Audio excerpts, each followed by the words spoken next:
look, every worker in this country should think about the two futures that we have in front of us. One future where too many of us are still living on the edge, where it feels impossible for young folks to buy a home, or that we're one bad break from everything going south, where we don't have freedom or opportunity on the job, and we have no way to fight back because Donald Trump and J.D. Vance have gutted the right to form a union. Do we want that future? That's what I thought, because there is a better future on the horizon, right? It's a better future. And it's on display right here in this hall. A future where every worker has freedom and opportunity and dignity. That's right. A future where there's no such thing as a man's job or a woman's job or a black job, Donald Trump. Just good union jobs.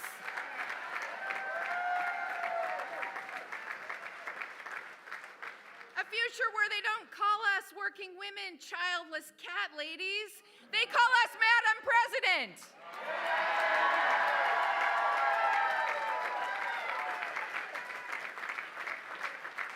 And where every worker in this country can stand up and say from experience that it's better in a union.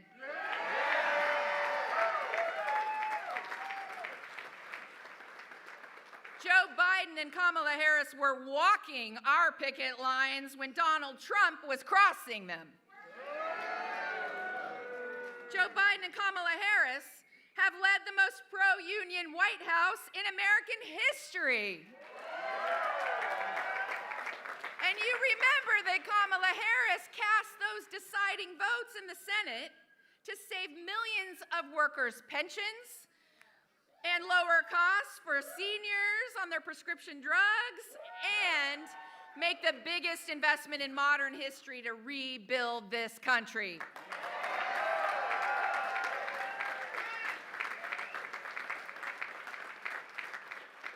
And now Kamala Harris and our union brother, Tim Walz, yes, they are ready to go even further because they believe in that future that we all want to see.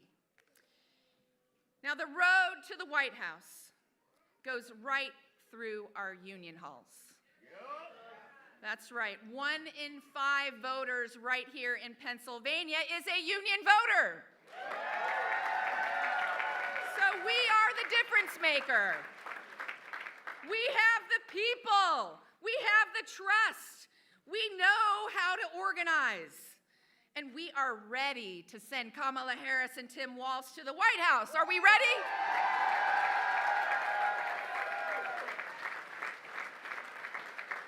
All right, I gotta hear you. Are you gonna get your friends registered to vote? Yeah. Are you gonna knock on doors? Yeah. Are you gonna fight every day until November 5th? Yeah. That's what I thought. Because when we fight, when we fight, yes! Thank you. Now I have the great pleasure of introducing my friend, my brother, one of the great labor leaders in this country, IBEW International President, Kenny Cooper. Let's go, Coop.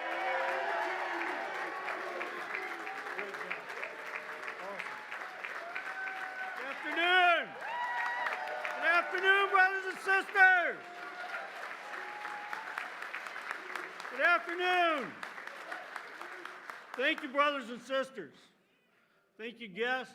And most of all, thank you, family, for being here on Labor Day. You know, it's a great honor to be in Pittsburgh, a good union town, but for me, it's really an honor to be in the House of Labor. IBEW Local 5, thank you so much for everything you do.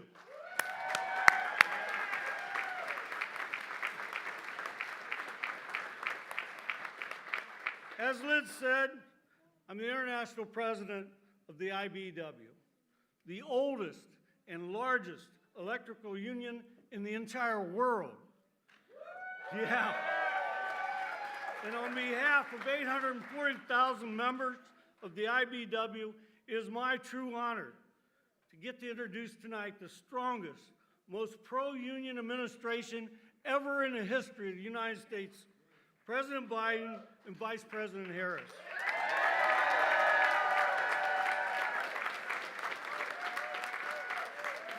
You know, Joe Biden made a lot of promises when he ran for president in 2022 or 2020. He promised to save Americans' pension system that was a serious risk for us. He promised to help American workers that were depending on him to help save that pension. Workers who went to work every day, lived by the rules, who deferred their own wages so they could retire one day with dignity and respect. He passed the Butch-Lewis Act, saving the Americans' multi-employer pension plan. And when the Senate was all tied up, let's think about this a minute, on the rescue of America's pension plans, they were only tied up for one reason. We couldn't find a Republican senator that would vote for American workers. Not one. But Vice President Harris showed us her real colors. She stepped to the plate, cast a deciding vote to save our pension plans across America.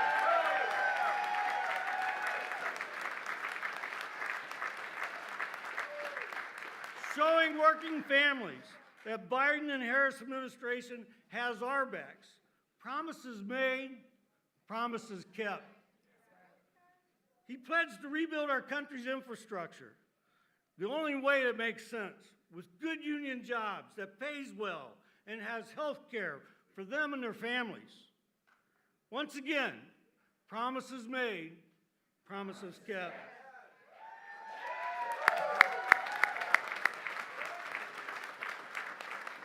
They worked together to pass the CHIPS and Science Act, bringing back manufacturing jobs to communities that really need them the most.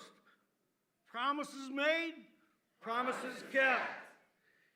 They pledged to be true friends of labor because they understand the necessity of unions to the American worker and to the middle class.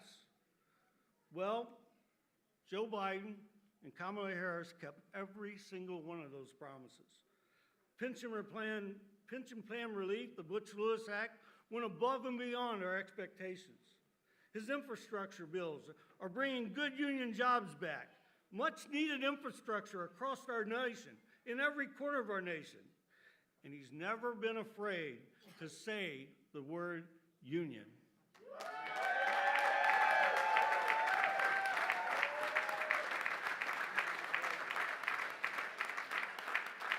Joe Biden is more than just a pro-union, the most pro-union president in our entire history.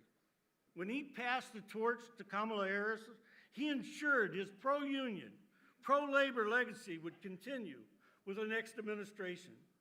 Kamala Harris understands, just as Joe did, and Joe does now, the only way to meet the future of this great nation is by giving workers a real voice at every table, especially the most important table to every worker and every worker's family, the kitchen table. Yeah.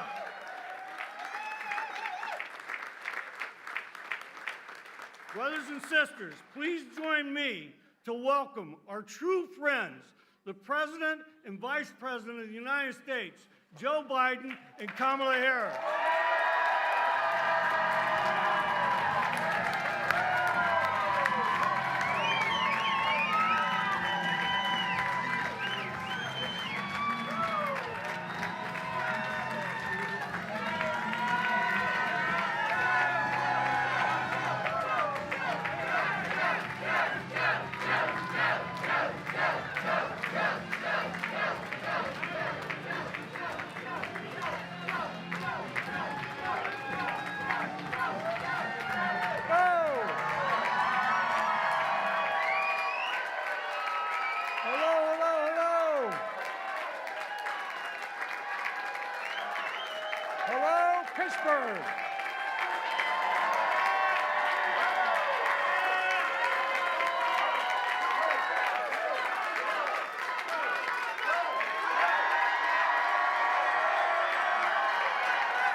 thank you.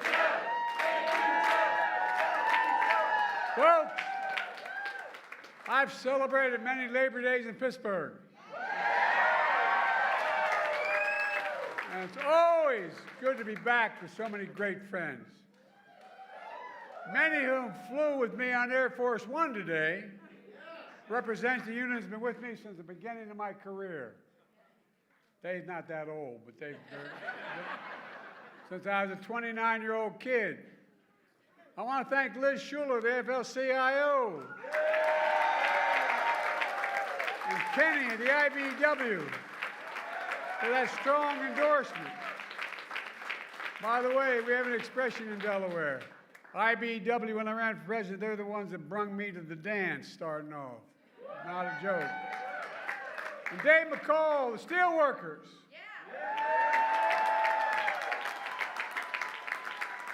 Dave, in 1972, steelworkers were the first union to endorse a 29-year-old kid named Joe Biden who wasn't old enough to be senator when he got elected. It mattered. A guy named Huey Carcella was the district president because we used to have one of the largest labor forces in Claymont, Delaware, and North, over 4,000 workers. And it was, anyway, it all went south. But Huey went to the national president, I.W. Abel, and he said he wanted me to get endorsed. Everybody thought it was crazy. I literally wasn't old enough to be sworn in the day I got elected. But guess what? President Abel stuck with me.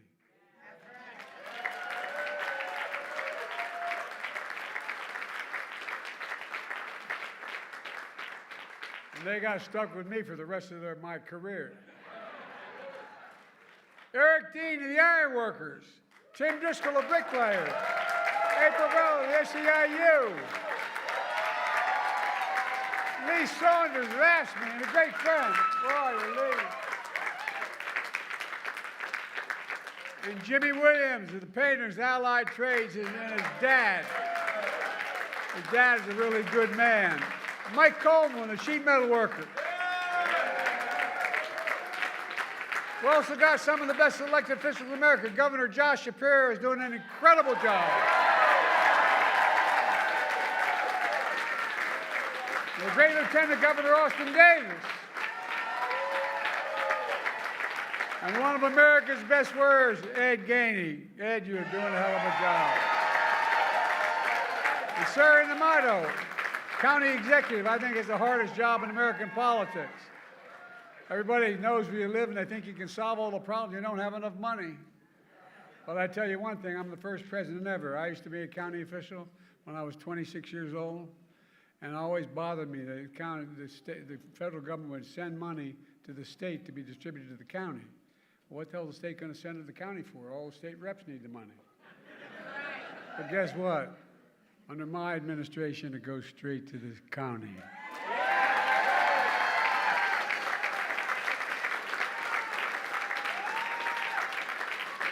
One of my best friends, my name's Joe Biden, I'm from Scranton, Pennsylvania.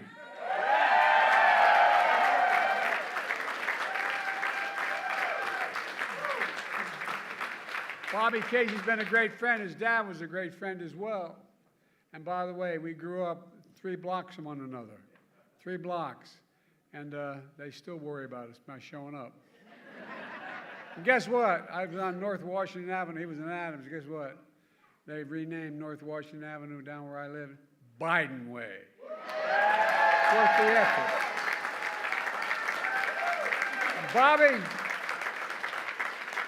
Bob will make sure we get reelected again. And while we couldn't be here, I want to thank his partner in the Senate, John Fetterman. But if you're in a foxhole, you want Fetterman in there with you. He couldn't be here today, but guess what? He sent the best part of the family, Giselle. She's here.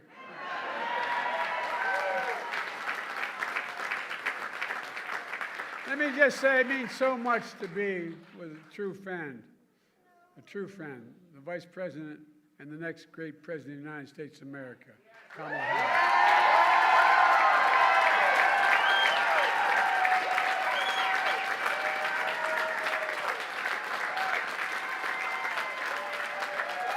Look, folks, I come from two neighborhoods where it's not hard to say the word union. But you know what? The fact of the matter is, an awful lot of politicians have trouble saying union. They got working people. Guess what? I'm not one of them, neither is Kamala. We know the simple truth. Wall Street did not build America. The middle class built America, and unions built the middle class.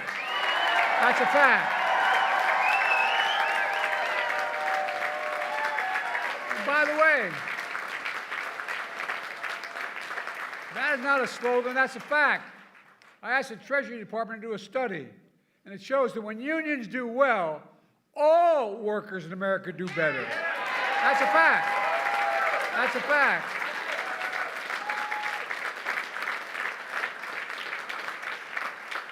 It's the biggest reason why our economy is the strongest economy in the world today, without question, because of unions. You know, my dad, like many of his generation, going into World War II, wasn't able to go to college. My dad was a really well-read guy, and he was always engaged. And he'd come home from work before he'd go back and close up the shop and for dinner. And the dinner was a place where we had discussions and incidentally ate. You know, my dad taught me. My dad would say this all the time. Remember, Joey, a job, and I give you my word to this, a job is about a lot more than a paycheck. It's about your dignity. It's about the community. It's about your place in the community. And it's about being able to look your kid in the eye and say, honey, it's going to be okay, and mean it. Well, that's why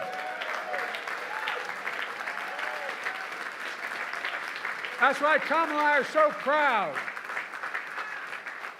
So proud of the greatest job creation record of any president in a single term in American history.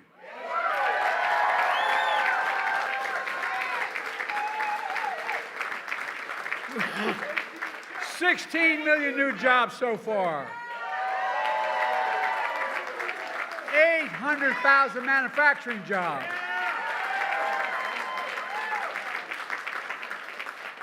Eight years ago, how many times did you hear about we can no longer be the manufacturing capital of the world? Where the hell is that written? We are the greatest manufacturing city, county in the world, state in the world, city in the world. We're going to remain that way. Now, I'll tell you something. Kamala and I are damn proud that we protected the pensions of over 1 million workers and retirees.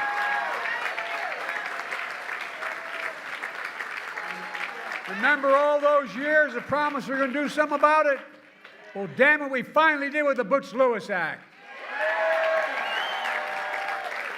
Over 52,000 workers and retirees across Pennsylvania alone are benefiting from that. Not only did we restore the full amount, we got them their back pay as well. We made them whole again. As I once said to Barack, that's a big deal. Yeah, that's a long story. Yes, heard Liz and Kenny describe another big deal. Union workers are rebuilding American infrastructure and building new factories here in America. They told me we couldn't get anything done in infrastructure. $1.2 trillion we got done. Remember Trump, for 4 years, promised every month Infrastructure Week. For 4 years he promised that. He didn't build a damn thing. Nothing. I mean, not nothing. Well, thanks to our infrastructure law, Pennsylvania so far has received $17 billion. $17 billion. Over 2,000 projects, from clean water to affordable high-speed internet for every Pennsylvanian. The projects that include $858 million to expand the Montgomery Lock better to accommodate bigger barges, to get millions of tons of goods and on shelves faster and more reliable, and create thousands of union jobs.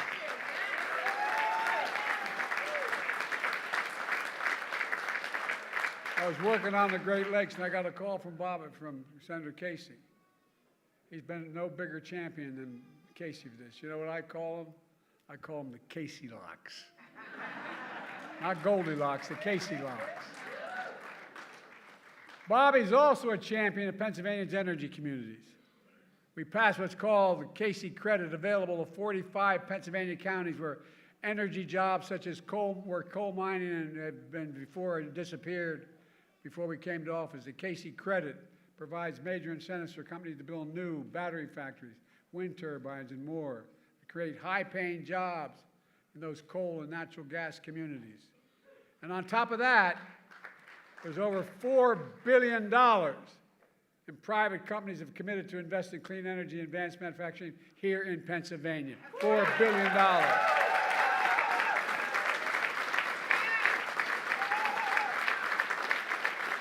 And guess what? With your support, I signed an executive order to make sure large federal construction projects all use project labor agreements.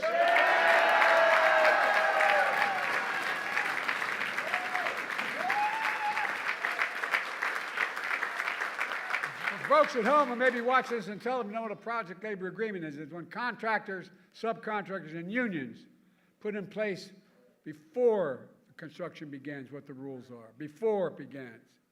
These agreements make sure construction is top-notch, on time, on task, and by the way, on budget. Yeah.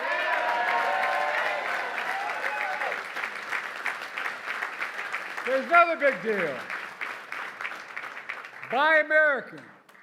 That's been the law since 1930. I got to admit, I've been around, I'm only 40, but I've been around a long time.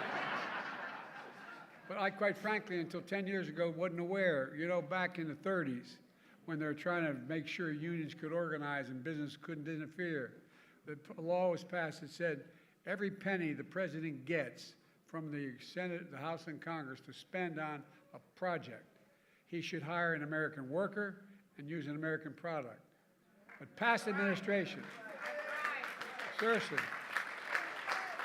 past administration, including my predecessor, failed to buy America.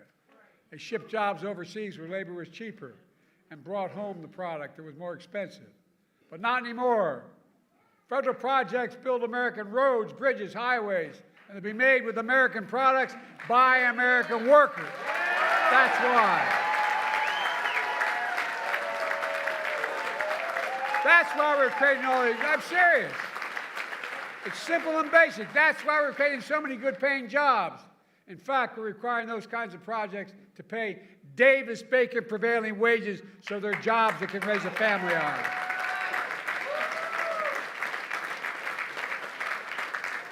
Many of those jobs don't require a college degree. In fact, we expanded registered apprenticeships. Remember all the hell I got for doing that? We got for doing that? Well, guess what? Resulted in hiring over 1 million apprentices since we came to office. Yeah. And lots of folks don't realize getting an apprenticeship is like getting a college degree.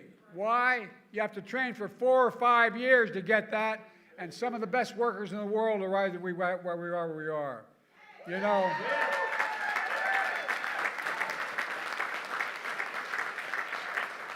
When you're in Pittsburgh, you're standing with steel workers. Let's be clear. I believe in American steel companies. American-owned and operated steel companies.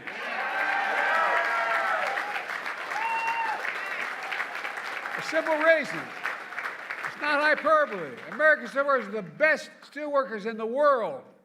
And I made it clear last time I was in Pittsburgh, United States Steel, an iconic American company for more than a century, is going to remain an American company.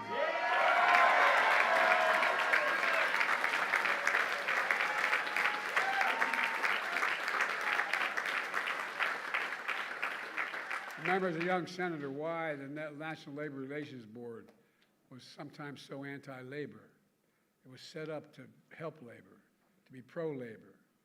Well, guess what? That's why one of the most significant things we've done, Kamala and I, is appointing a National Labor Relations Board that actually believes in unions and believes in recognizing the right to labor.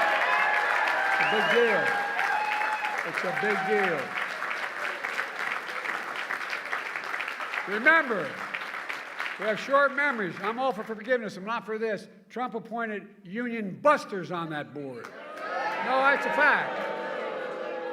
But it's real. It affects people's lives. We're going to let that son of a gun do that again? Folks, we made a lot of progress, and Kamala and I are going to build on that progress, and she's going to build on it.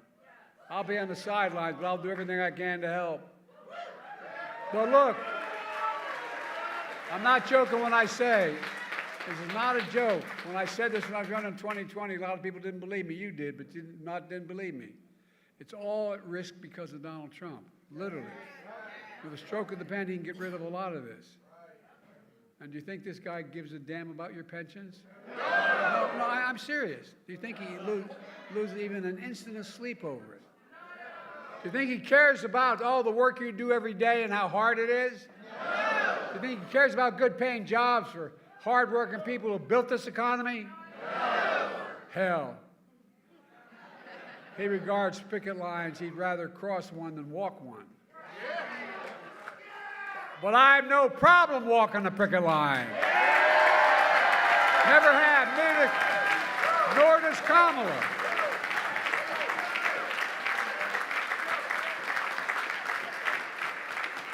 We'll always walk alongside you. Union workers built this country. And again, that's not hyperbole, that's a fact. These are facts. These are not campaign slogans. Let me close with this. 5 years ago, I began my campaign for president right here in Pittsburgh. I said one of the reasons I was running was to rebuild the backbone and spine of America, the middle class and working class folks. Not a joke. Think about it. Think about it. Well, 5 years later, we've done just that.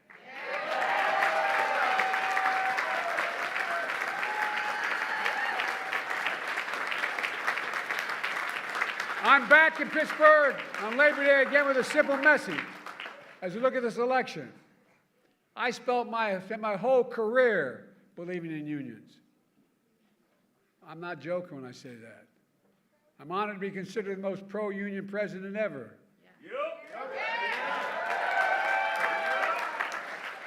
And by the way, remember all the talk, Biden got elected and he's going to do a planned economy, we're going to collapse and there's going to be all this caving in. Interest rates are going to go through the ceiling. Come on, man. I'm here to tell you, it's about increasing the strength of your unions, is what this is all about. If you care about hardworking people, just give them a fair shot. Everyone in America deserves a fair shot. No, Gary, a fair shot. If you care about the dignity of work,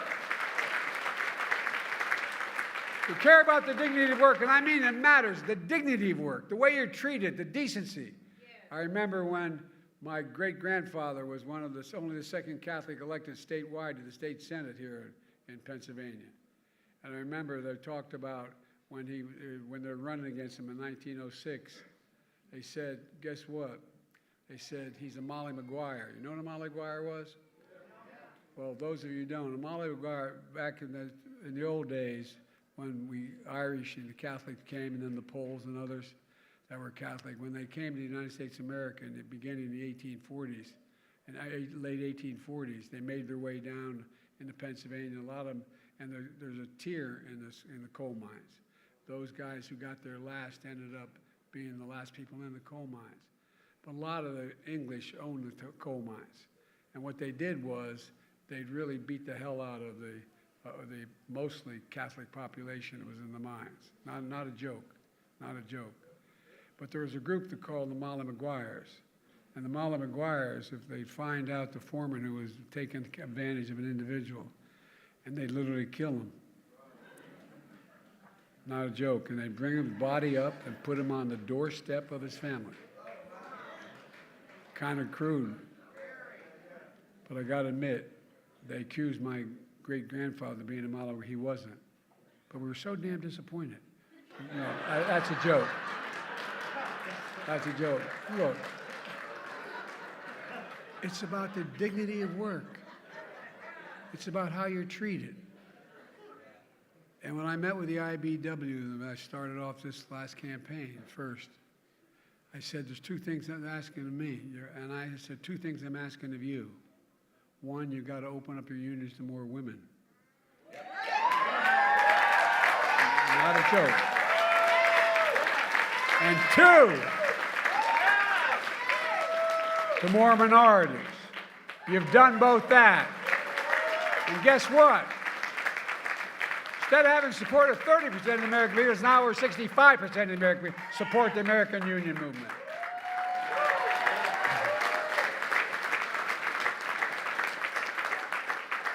It really is all about the dignity of work. Then there's only, if you care about the dignity of work, there's only one person you have a rational choice with this time. And that's Kamala Harris. Not a,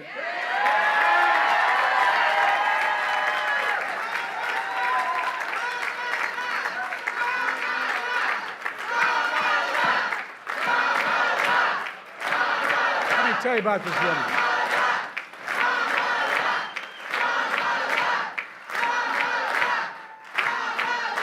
I know her. I trust her. Not a joke. I trust her. Number two, the first decision I made, the nominee in 2020, was selecting her as my vice president. And by the way, it was the single best decision I made as President of the United States of America.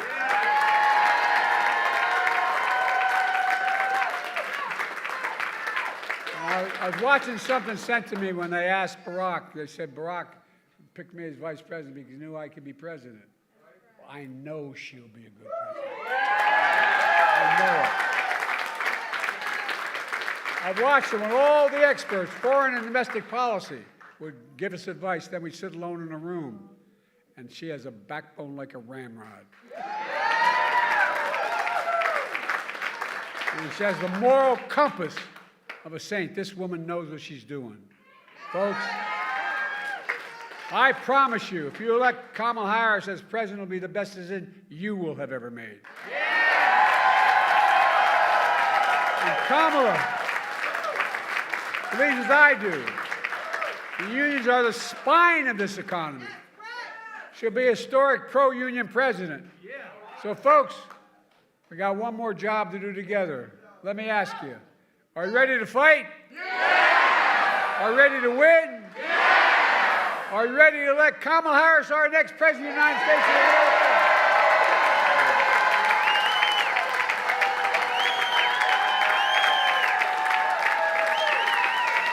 And in the process, are you ready to make Donald Trump a loser again?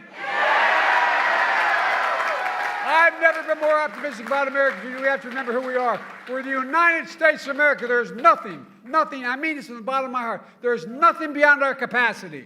Nothing. When we do it together. And that means elect my friend, our great Vice President, President of the United States, Kamala Harris.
It is good to be in the House of Labor. It is good to be in the House of Labor.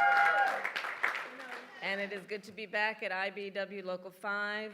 And can we please give it up again for our President, Joe Biden?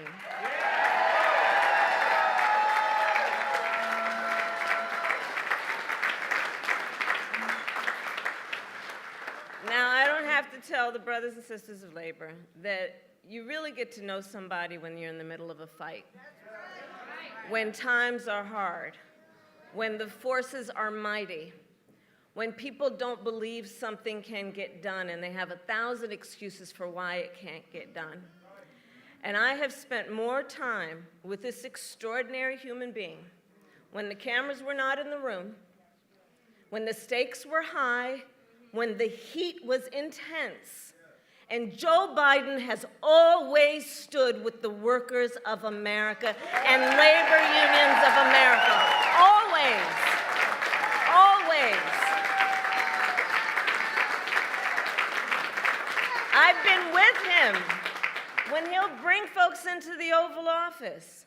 And you know how Joe can get sometimes. He doesn't spare words. It's good that sometimes the cameras are not in the room when he has those conversations. Because the thing about the Joe Biden I know, and I know you know, because he has been a friend of labor for so long, for his whole life, Joe Biden can be quite impatient. And that's a good thing for that kind of leader. Quite impatient. And I say to all of the friends here, the press that's in the room, history will show what we here know. Joe Biden has been one of the most transformative presidents in the United States that we have ever witnessed.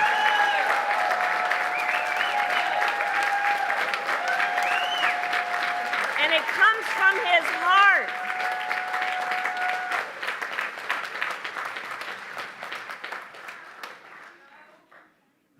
And you know, Joe and I talk a lot about the fact that we are so proud to be the most pro-union administration in America's history. And it is thanks to your leadership. And as we know, Joe's still got a lot of work to do, so let's also understand that. So I want to thank all the incredible leaders who are here today, including the Governor Shapiro, Lieutenant Governor Davis, Senator Casey, who we will re-elect this November, Mayor Gainey, President Schuller, President Cooper, all the leaders of labor who are here, all the union members who are here. So I'll just get right to a few points. I love Labor Day. I love celebrating Labor Day. And Pittsburgh, of course, is a cradle of the American labor movement. It is the birthplace of the AFL, headquarters of the steelworkers, home to Firefighters Local 1, and of course the historic IBEW Local 5.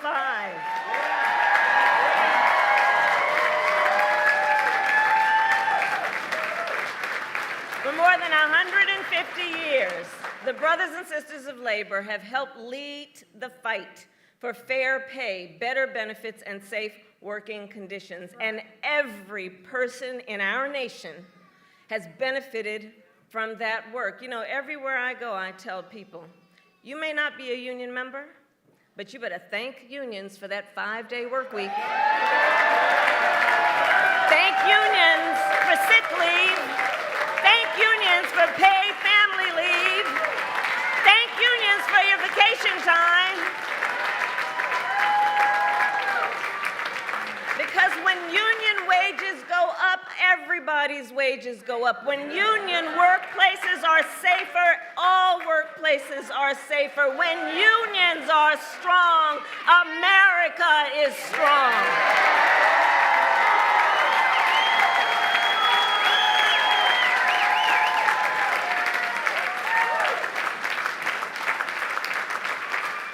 And we are clear.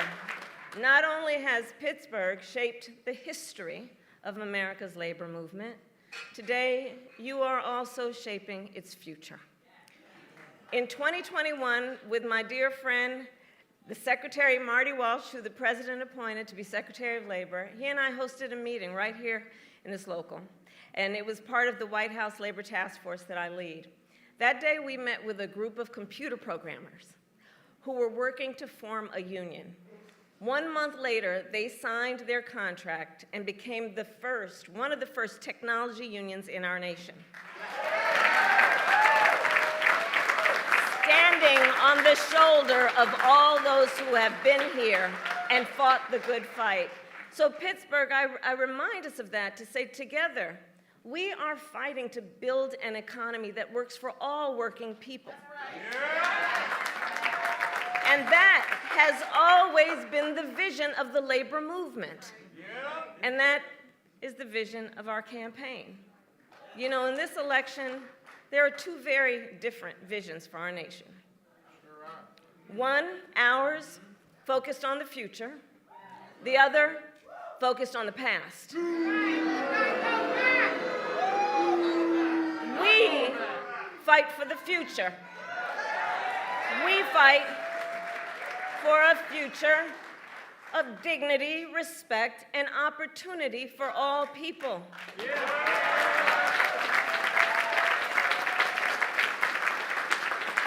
We fight knowing it's some backward thinking for those folks who have been suggesting for years that the measure of the strength of a leader is based on who you beat down. You know, that's the stuff they're pushing. That the measure of the strength of a leader is based on who you beat down, when we know the true measure of the strength of a leader is based on who you lift up.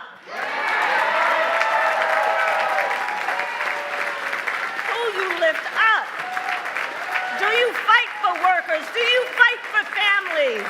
Do you fight for those who must be seen and heard and deserve the dignity that comes with hard work?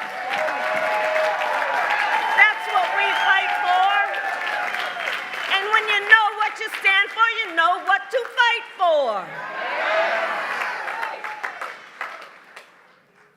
So we're 64 days out from this election. Ballots in Pennsylvania will start dropping in 14 days. 14 days. And this election is, as much as anything else, a fight for the promise of America. For the promise of America. We love our country. We love our country. And we know it is one of the highest forms of patriotism to fight for the ideals of our country. And that's what this election is about. And about the promise of America. And I don't need to tell unions what the promise looks like. It's what you do every day.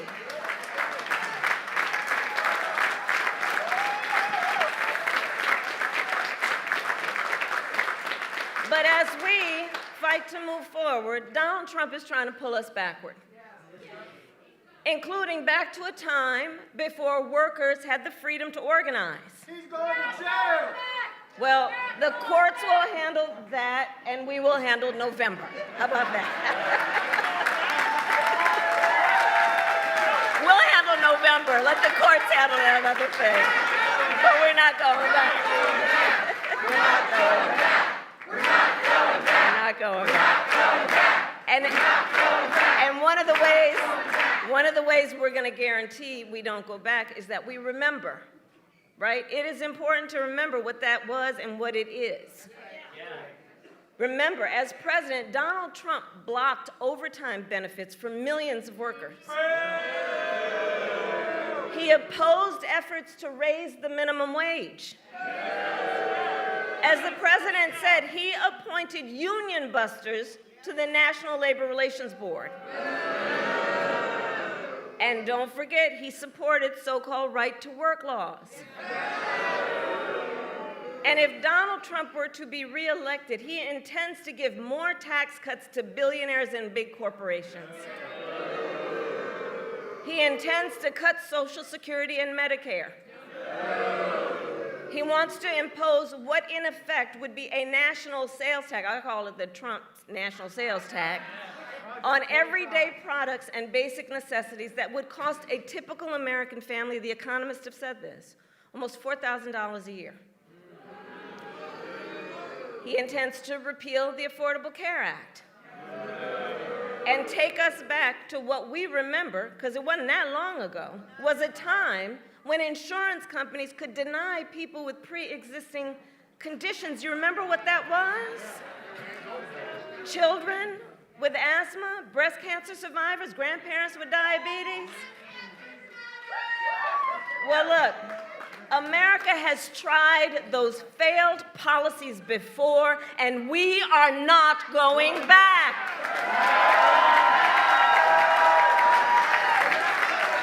We are not going back. Not going back.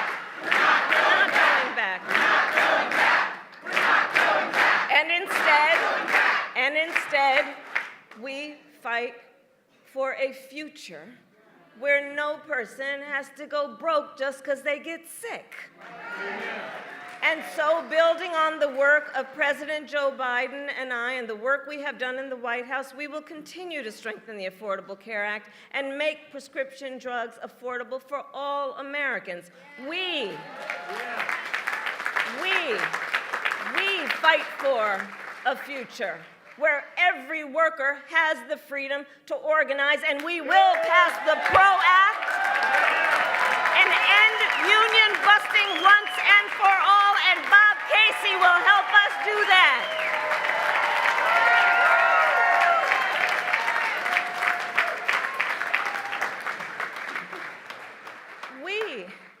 We see and know and fight for a future where every person has the opportunity not just to get by, but to get ahead.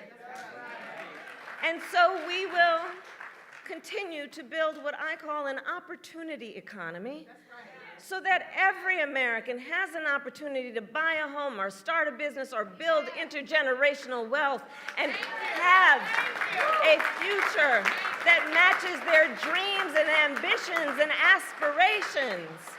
Because, of course, that's the nature of who we are as Americans.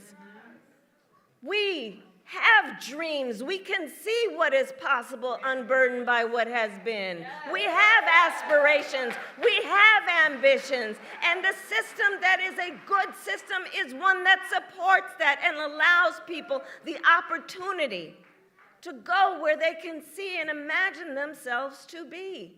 That's what I'm talking about when I talk about an opportunity economy. We fight for a future where every senior can retire with dignity. And so we will continue to defend Social Security and Medicare and pensions, and pensions, and pensions.